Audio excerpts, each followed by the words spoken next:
Ating original Fisher Price Sit Me Up floor seat. Already washed and ready to use na po ito.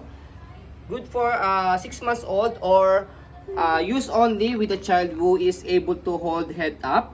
So yung mga baby po na natatayo na po nila yung heads po nila for safety purposes po. Ayan.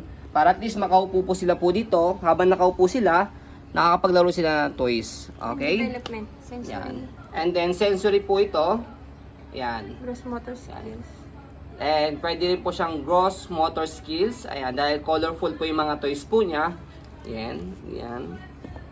And then, ayan. Yung picture.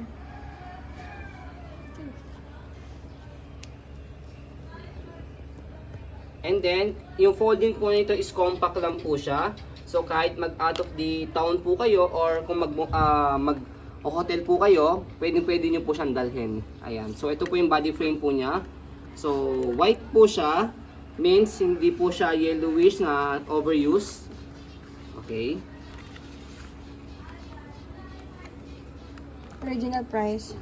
And then, proven and tested po namin po ito sa baby po namin 10.5 kg dahil ang max weight po niya is 25 lab or 25 labs or 11.3 kg. Yan. Nakakatulong po ito sa baby for makaupo po siya, syempre na maayos, and then habang nakaupo ng maayos is nakakapaglaro po siya. Ayan. Okay. No tear. Saka kinagandaan pa po sa kanya, wide na wide po yung kanya pagkakaupo po dito. Hindi po siya masikip. Ayan. Wala po siyang tear, wala po siyang damage. And again, ready to use na po siya.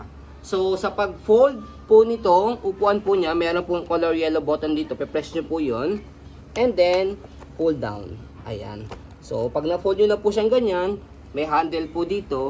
Diyan nyo po siya hawakan. Okay? Para at least, again, sabi ko nga po, kung mag-hotel po kayo or out of the town, pwede nyo po siyang dalhin para at least nag-enjoy din po ang baby po ninyo.